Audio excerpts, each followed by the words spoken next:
21, yes? Text 21 and 22.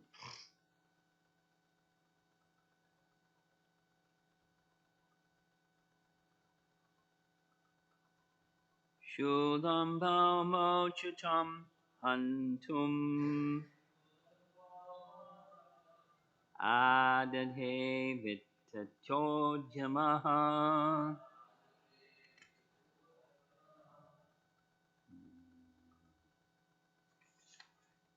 There's 6 lines, huh? Tadvisargat purvam eva narakasya shiro harihi apaharad gaja stasya chakrena kshura nemina.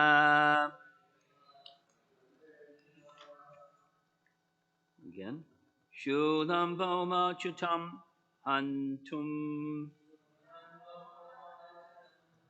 adadhe vittatojamaha tadvisargat purvam eva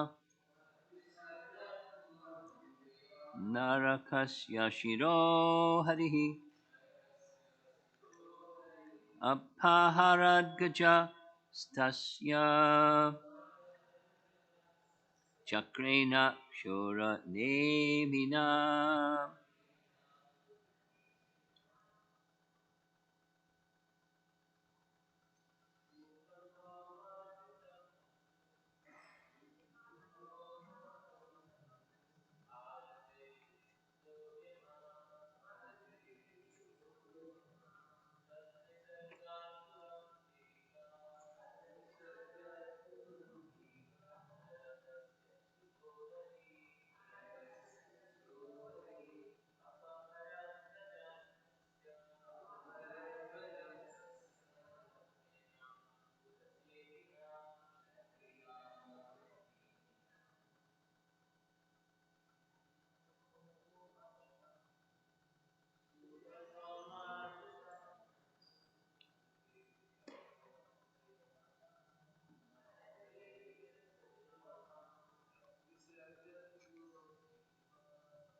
Ladies?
Translation. Boma,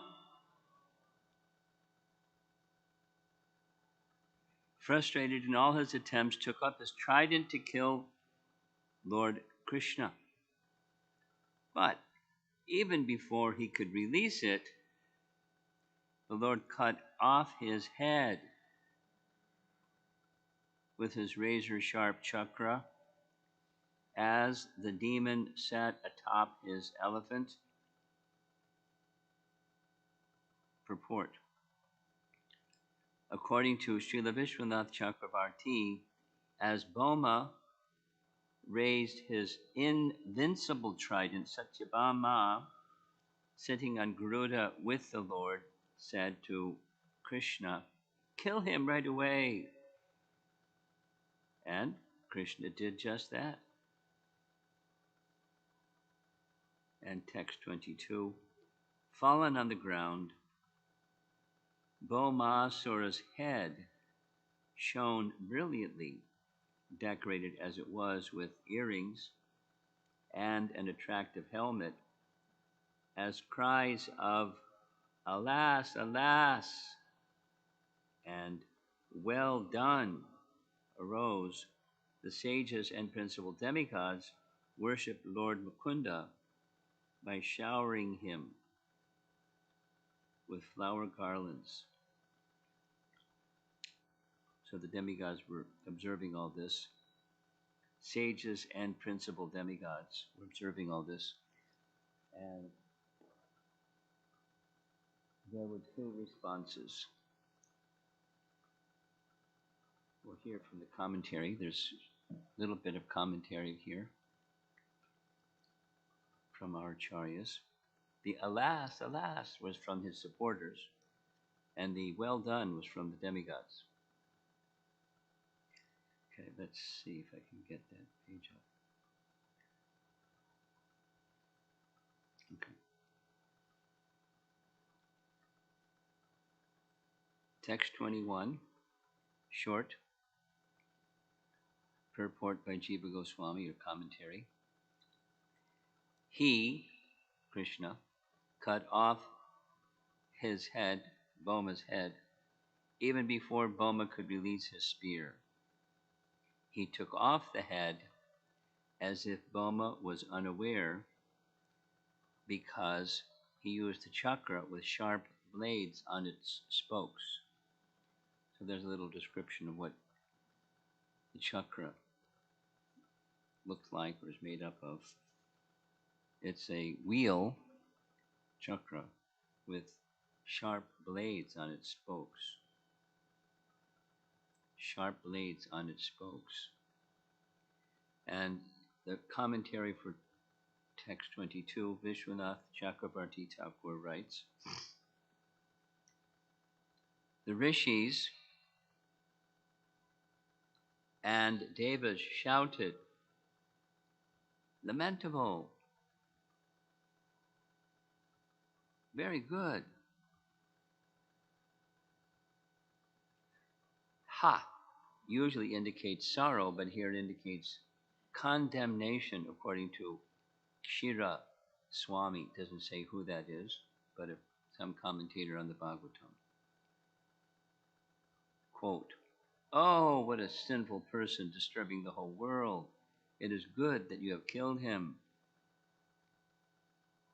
They covered Krishna with garlands. Jiva Goswami writes a little differently. The head was attractive to people because it was the head of a demon that had fallen on the ground. Though the Lord created beauty, now it was confirmed. Thus, in joy, the head is described as shining. The earrings were somewhat a cause of the head's shining. Some who were very sinful at that place shouted in condemnation, "Ha! Ha!" This is according to Kshira Swami. The sages said, "Good." The devas, like Indra, covered Krishna with garlands, worshipping him. Well, that's the end of Narakasura. And next comes Mother, the mother of Narakasura,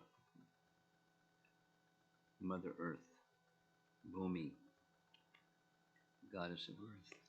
I'm going to go to something that's I find interesting. And coming up is the mother presenting the son, presenting the gifts. Oops. The gifts, the stolen property back, and mentioned there's three things specifically. Three things specifically are Aditi's earrings, the umbrella of Varuna, and the mountaintop of Mandara mountain, or Sumeru, sometimes. Both are described.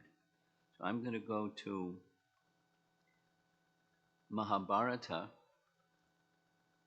and Krishna is going to explain the history a little bit of Naraka's stealing Aditi's earrings, etc.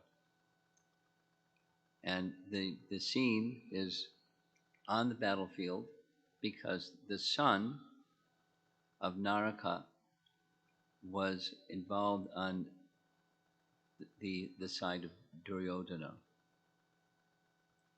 And he was a very powerful fighter who had a really humongous white elephant. The white elephant has a name, and the white elephant tried in many ways to trample Bhima. It's pretty exciting. You go back and read. The elephant came to crush Bhima. Bhima dodged. Bhima hid underneath the body of this humongous elephant. With his trunk, the elephant picked up Bhima and threw him to the ground. So Bhima went back under the elephant and started bashing the elephant with his fists, which are iron-like, and he felt pain. So he again grabbed Bhima and threw him to the ground. Bhima decided it's best not to fight with this elephant. He seems invincible, so he went some distance away. And then the elephant started charging with Bhagadatta.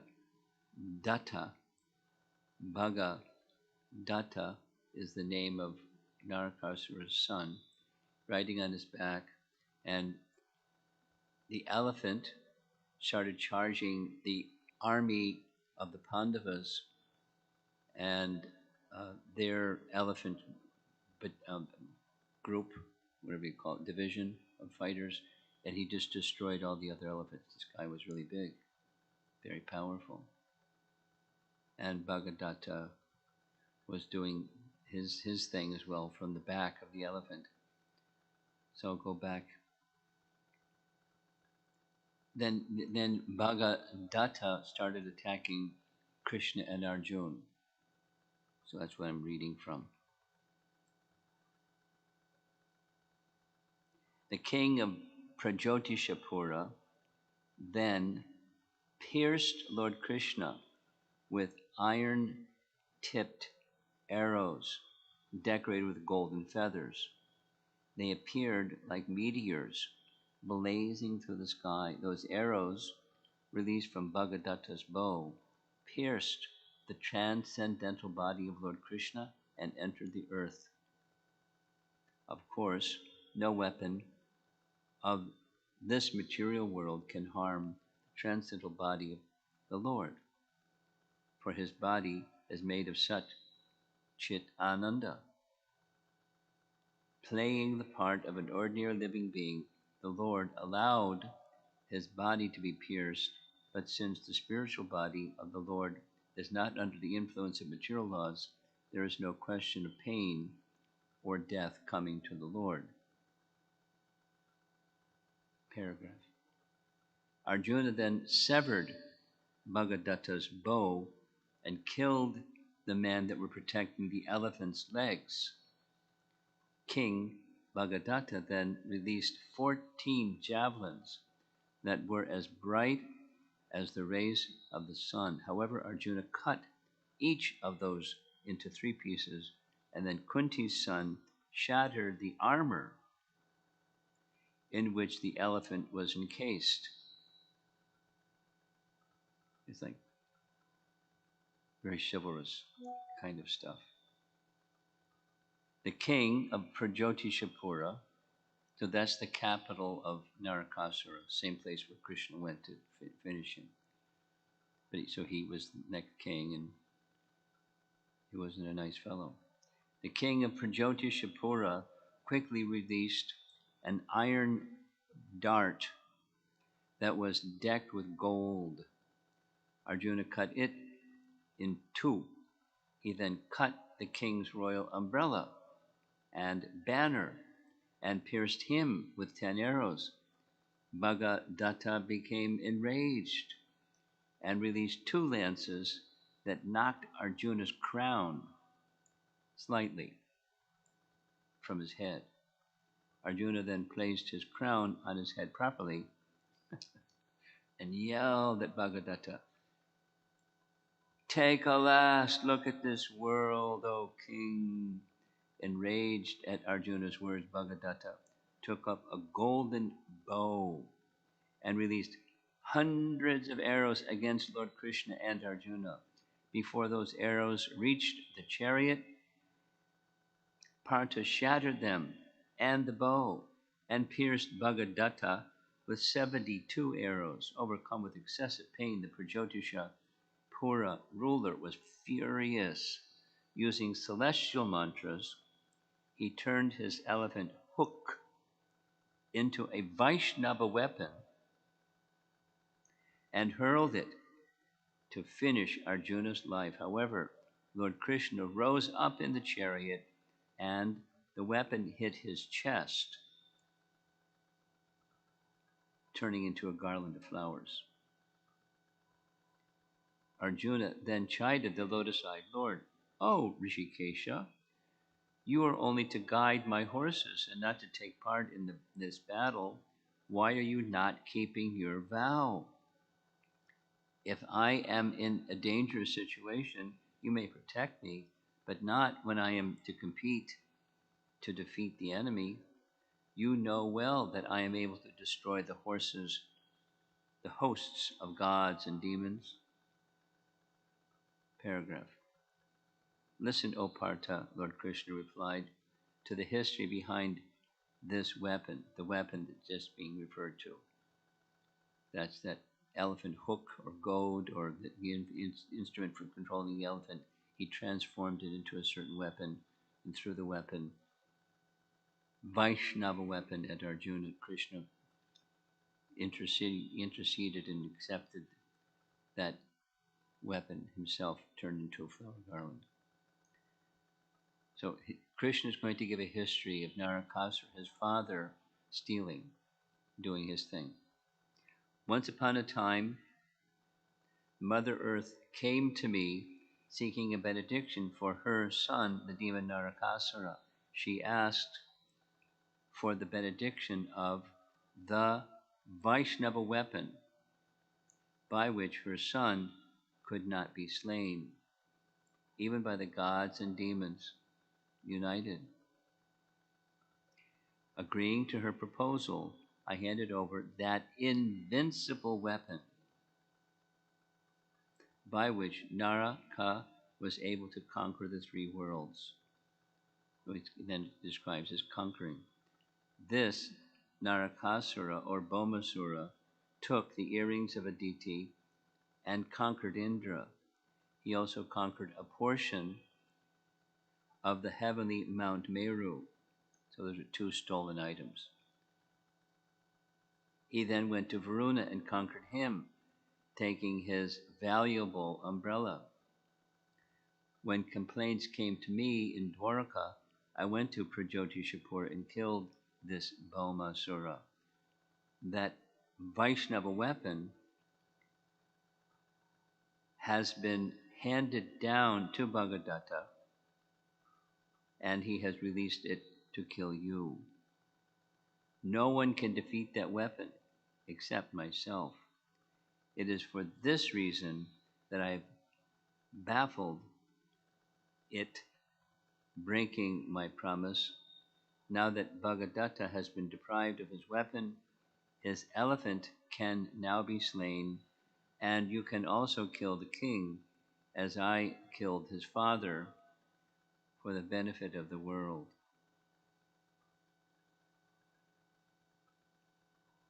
So offhand, I couldn't find other places, but this is sufficient. to describe how the circumstance of the battle between Narakasura and Indra. Like, he doesn't give details of how he got to the heavenly planets because he's from the earthly realm.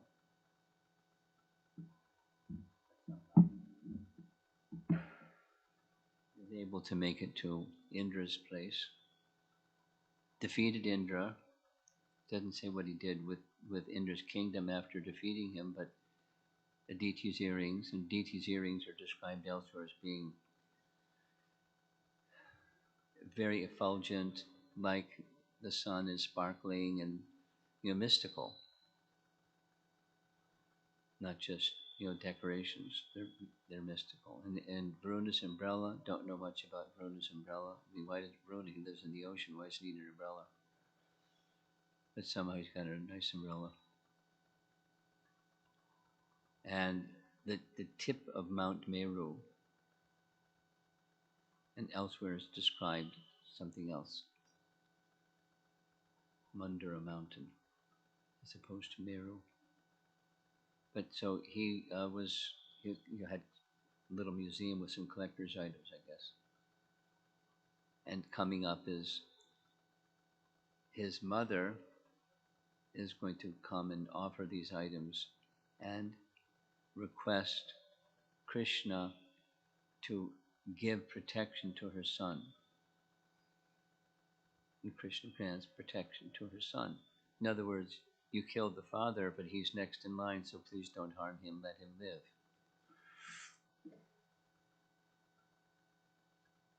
So Krishna let him live, and then he's going to go in the palace and find the princesses. So lots of excitement.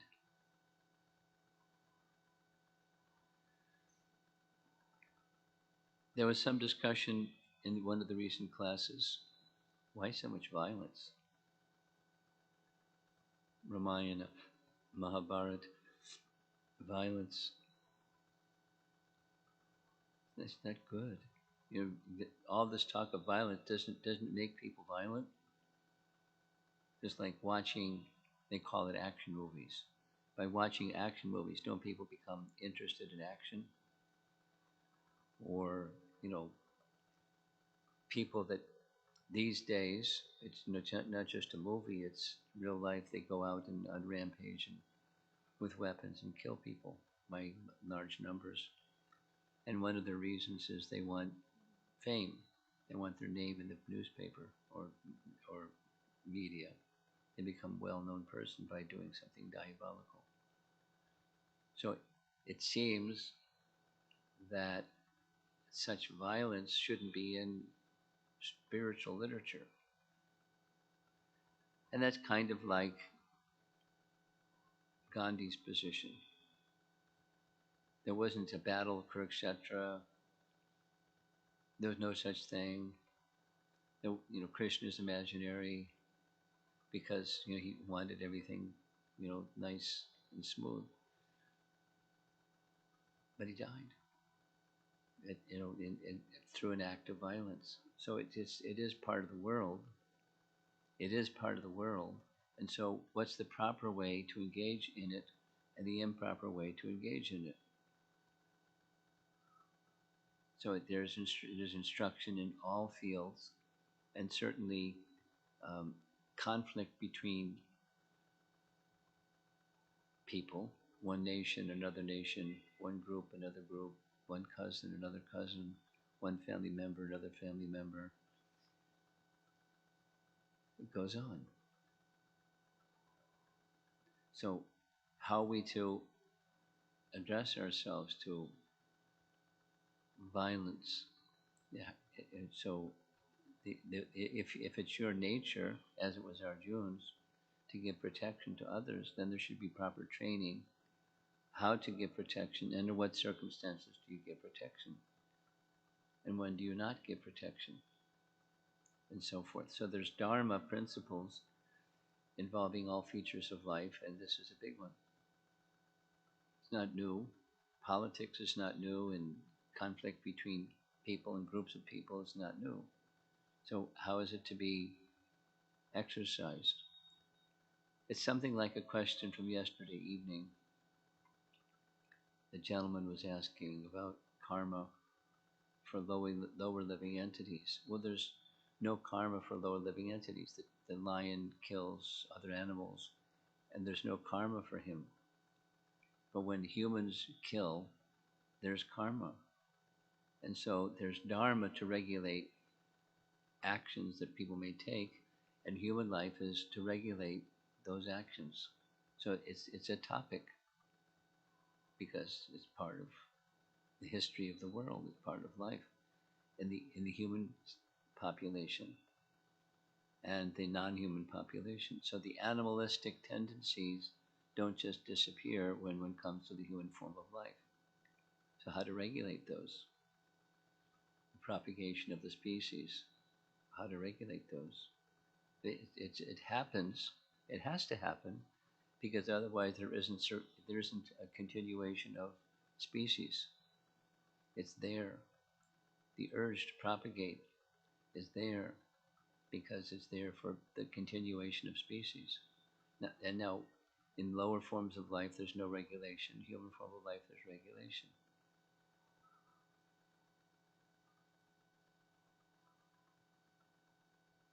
There's a purpose to that regulation. It's not just, there's lower and there's medium and there's higher purposes. It's not just to control people, or it's not just to get um, to move from unregulated animal life to regulated animal life.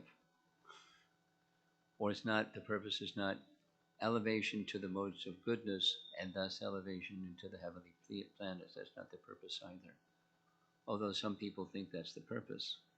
You do good things, so you go to the good place. And that's the purpose. Some people think that's all there is. Act in a theistic way so you can go to the good place. You don't have to go to the bad place. So, piety and sin for elevation and avoiding degradation. But there's much more to it than that.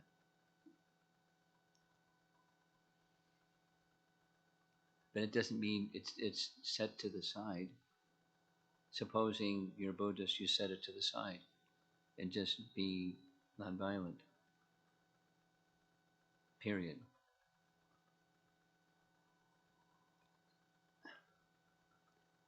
And it's a nice notion. However, that's not the Vedic system. The Vedic system is innocent people are to be protected, and their persons assigned or having the nature, psychophysical nature, to give protection. And so there's dharma to regulate protection.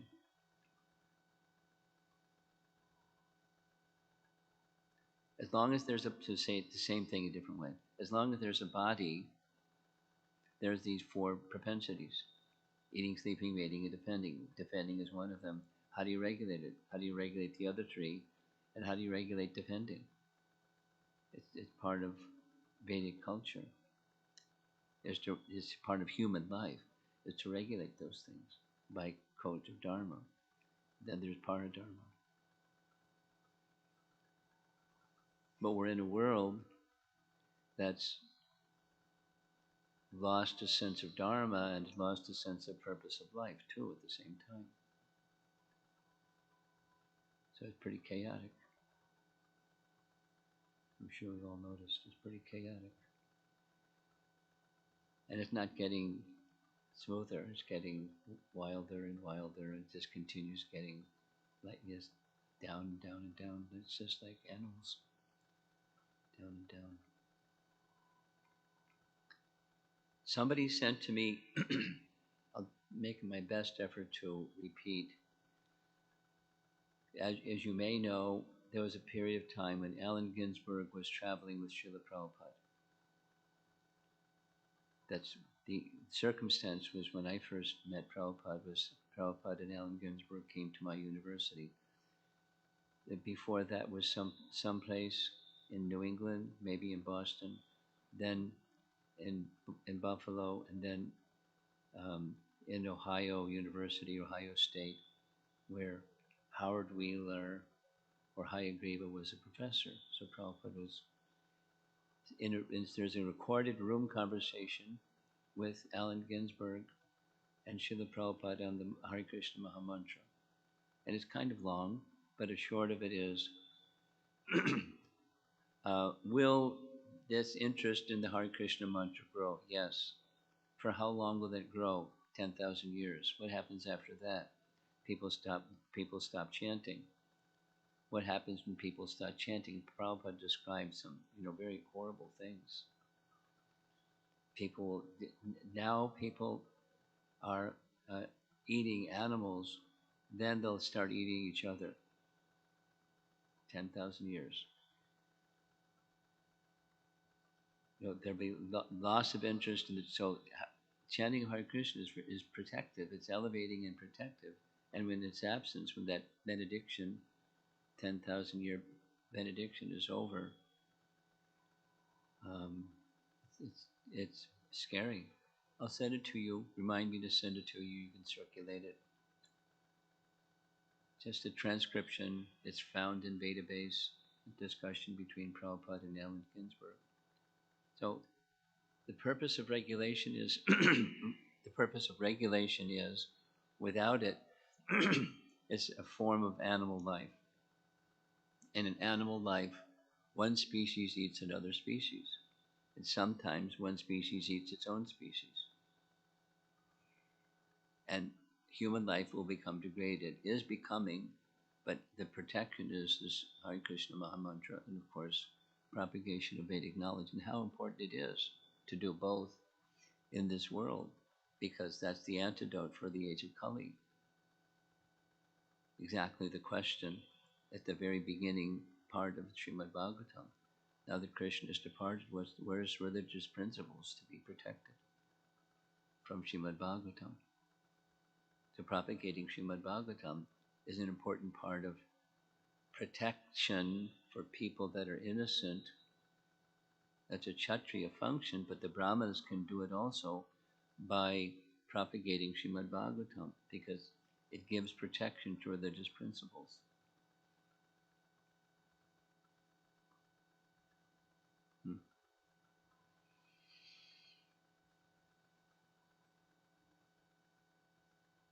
And there's a purpose behind those religious principles. Mamekam Sharanam. That's the essence behind all Dharma. Come to Krishna. Come to understand Krishna by taking full shelter of Krishna. So Narakasura didn't, and his son Bhagadatta didn't, and they met with their demise.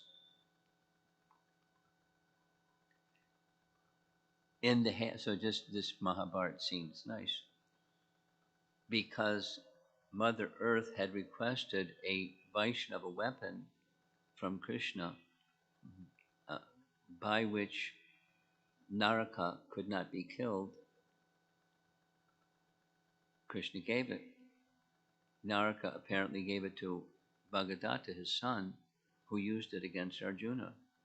But the only way to stop it was Krishna himself. So he stopped it. And once that weapon was gone, then he was no longer invincible.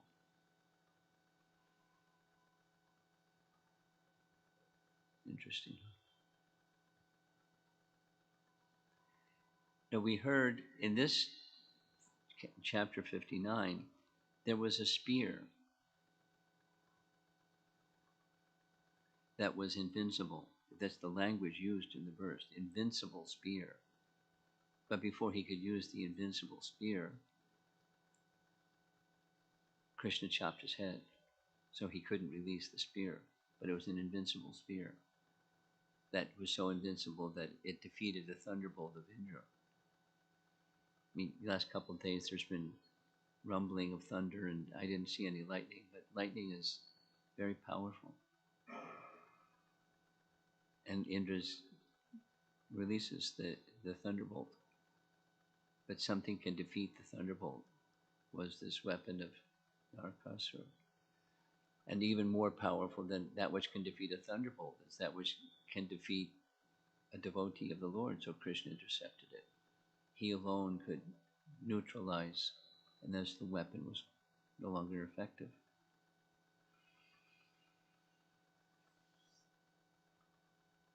There's a lot at stake. You start messing with demigods and demons, and there's a lot at stake.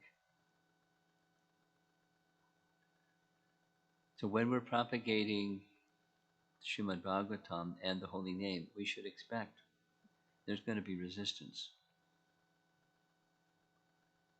Don't expect there's not going to be resistance. Expect there's going to be resistance because it's something very powerful. And something that's very powerful, persons who are opposed to Krishna, those persons who are opposed to God, the atheist class of people, and their whole culture is going to be threatened. So there'll be attempts to stop it and to harm individuals who are propagating it. It happens. We shouldn't be surprised. Let's see if there's some discussion. Interesting chapter, huh?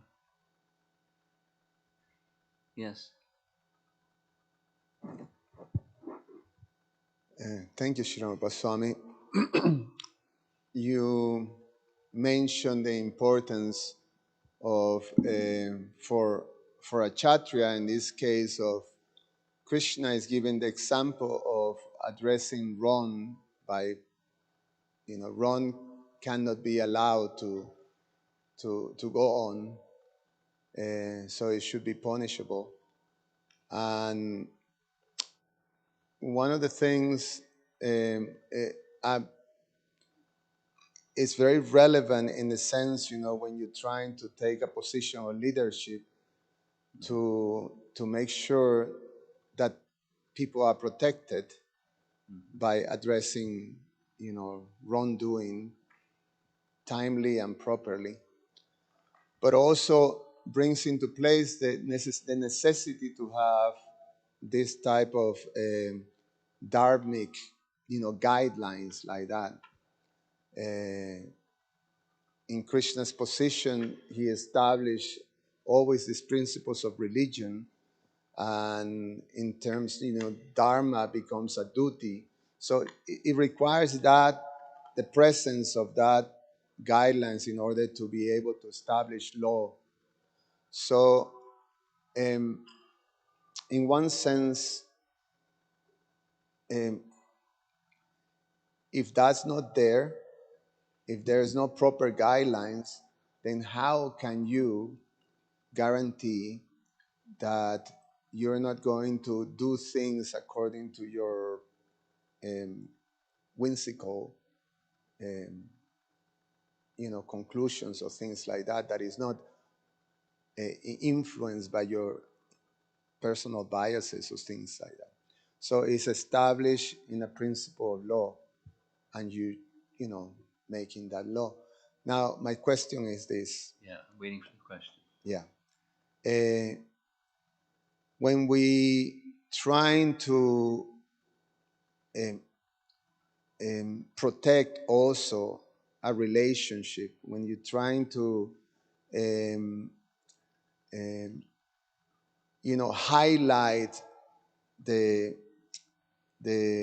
aspect of this type of connection with Krishna and with Krishna's representative, is about loving relationship.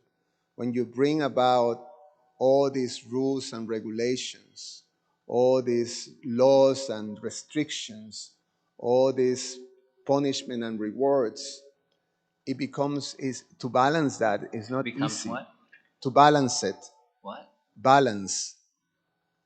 To balance the two. Balance. Yes. Okay. It's not an easy thing. So what would you say about that? in terms of creating this balance between caring and between discipline?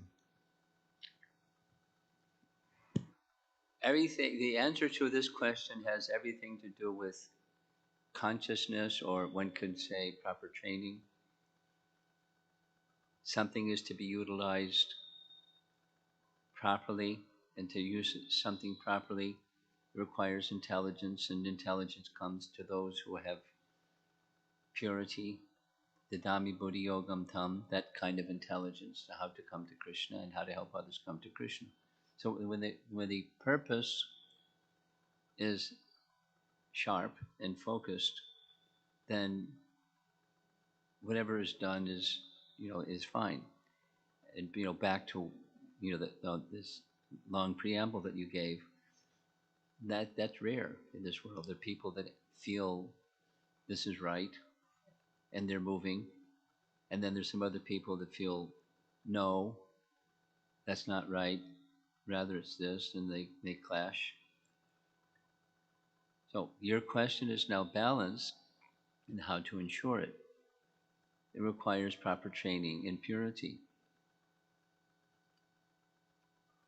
Supposing your training is still in progress and the purity isn't yet at the 100% mark, so then what's going to happen? Something less than perfect is going to happen, because consciousness is less than perfect. Then the good news is Krishna will adjust things when the purpose is correct. Krishna will adjust things when the purpose is correct.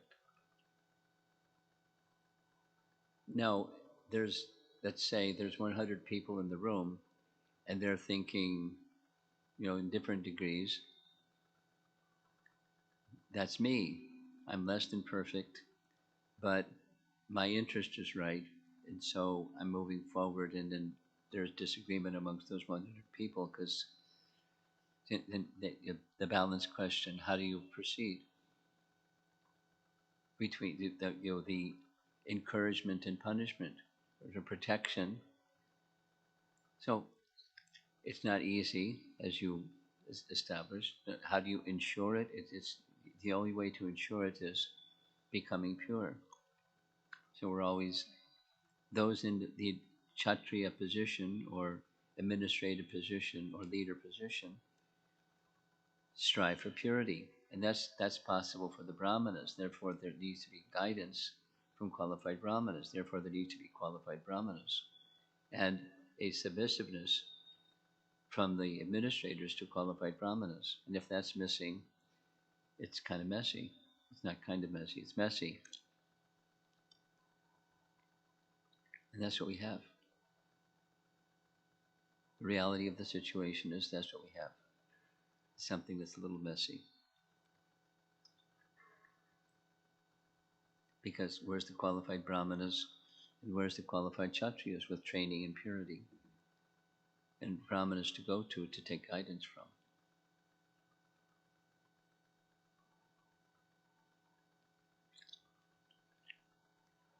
Yet at the same time, having said all of that, Prabhupada wanted us to propagate Krishna consciousness in various temple-centric and non-temple-centric methods to propagate Krishna consciousness. And through that propagation, something happens. Purification of the propagators takes place. And the ability to increase in the ability to cooperate together when there's 100 people in the room and they have a different view. Then there's an organizational structure where there's leaders.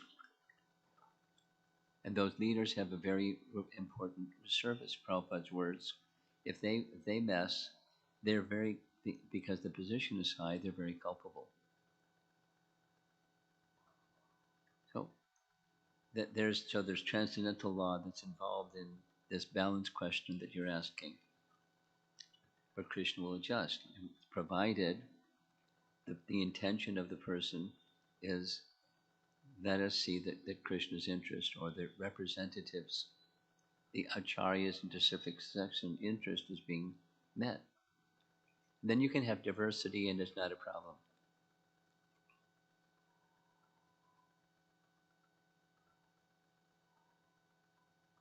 Diversity in itself is natural. It's not a problem. But when respect is there and diversity is there, then you have something nice. And when respect starts to disappear or diminish, then you have something messy. And therefore, proper training. So the Rupa Goswami gives us that training, how to respect Vaishnavas. Nectar of Instruction, text number 5, how to instruct in practical terms. That's where the balance comes. Following our great acharyas, even though we're not there yet with following those great acharyas, and that's how you get the balance gradually.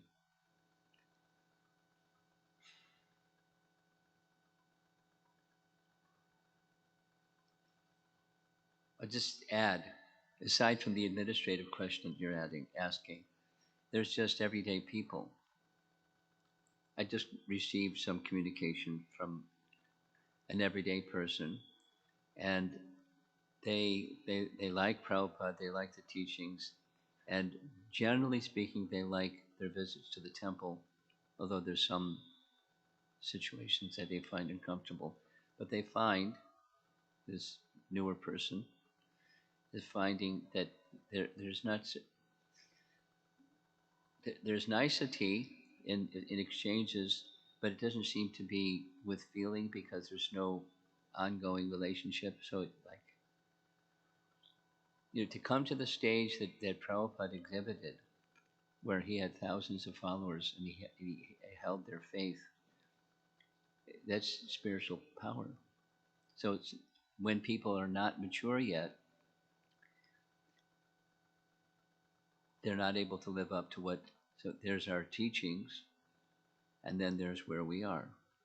The same principle applies to the balance question you're asking about leadership. We have persons in leadership that aren't fully qualified. So maybe they shouldn't be leaders, but we have to have leaders. And some persons, it's their nature to be leaders. So then it's incumbent upon those that have that nature to be leaders to attract the qualities necessary to be leaders, starting with the sincere interest to be aligned with the mission of disciplic succession. So it's not. There's a long answer to a delicate question. Anyone else? Yes.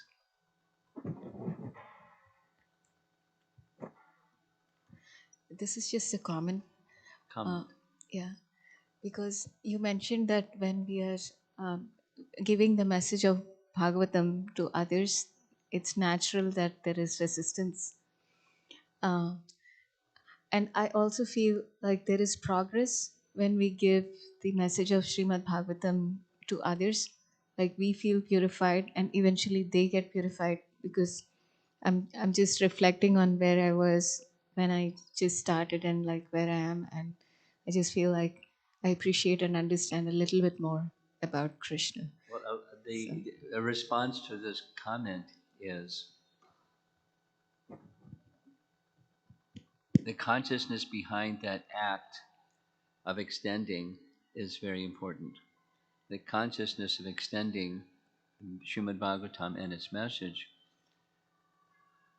if it's, I'm not a perfect person, but the message itself is perfect, and I have faith in this perfect message, and so I'm sharing it with you. But explicitly, I'm less than perfect. But it's being an instrument of the perfect. So please don't think of me as the representation of the perfect, because I'm not. I mean, you have to say it explicitly, but that's the consciousness behind. And give your attention to the message and not to my shortcomings.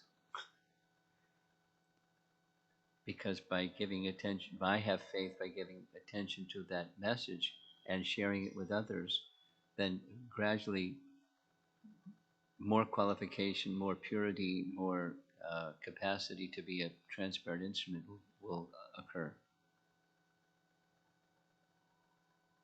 So it's and then it could be something else. So it's the consciousness of being nimitta matra, the instrument of the Supreme Person. That's our function, and striving to come to that consciousness.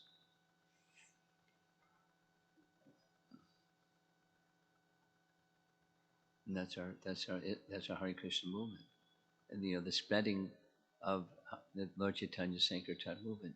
That's the heart.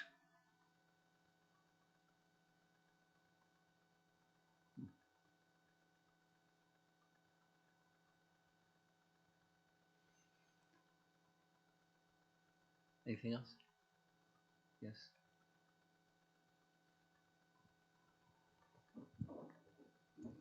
Um, I don't know if I understood correctly, Sharon Swami, but the weapon requested by Bhumi for her son was to be a weapon that could be used against Vaishnavas. So it's a question. Sound system. I'm lost. Oh, Did you get it? Could you repeat it?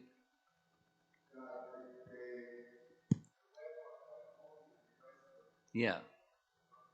Yeah.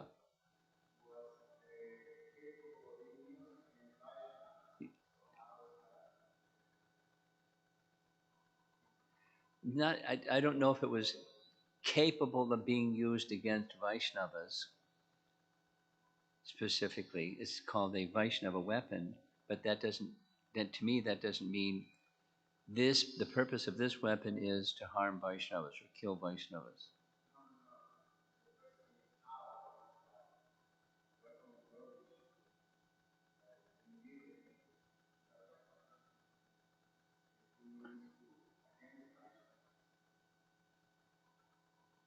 But anything of this world, but it comes from a source.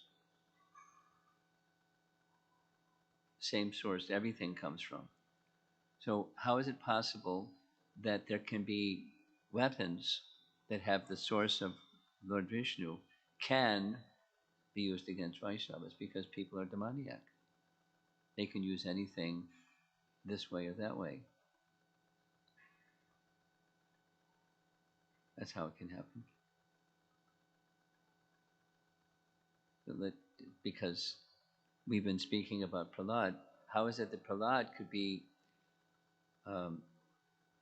his life was put at risk by his father so many ways? In Prahlad's case, he was protected, but somebody else may be harmed. Possible. Someone else may be harmed by some weapon that's used against a Vaishnava.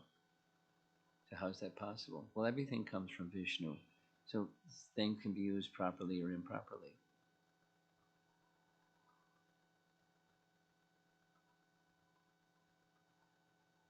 It takes something good. Here's one. I'm listening to an interview with one of my godbrothers. I won't name his name.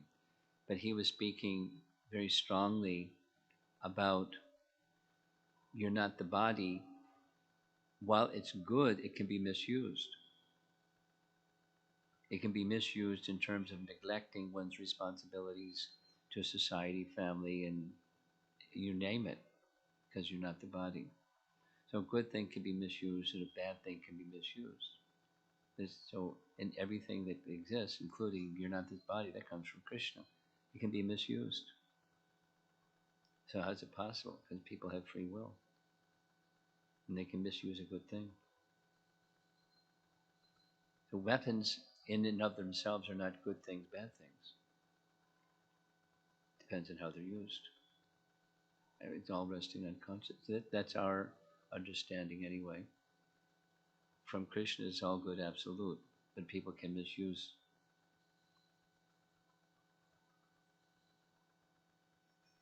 It's like um, Madhusudana. We read this the other day. Um, Hayagriva killed Madhu and Kaitava because they were trying to steal the Vedas. Now the Vedas aren't bad, but the Vedas in the hands of a corrupt person can be very detrimental. How is that possible? Because they're corrupt persons. They can use something good in a bad way.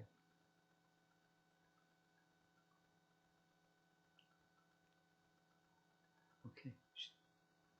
You have one more?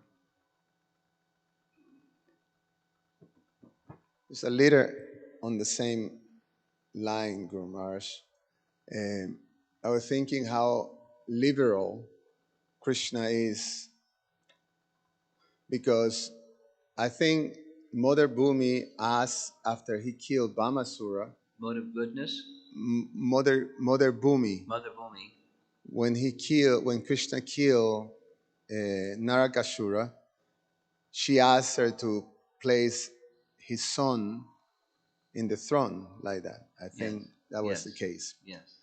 Now, like son, like father, like son, you can be preemptive and understand, oh, this person is also demoniac, so you more or less.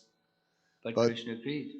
but Krishna shows this liberality. He's quite liberal, Yeah, very. and so it's almost that you give opportunities. Yes. You give opportunities, but when you transgress, then Yeah. then it comes the chakra. Yeah. Shastra first, Shastra next. Srila Prabhupada ki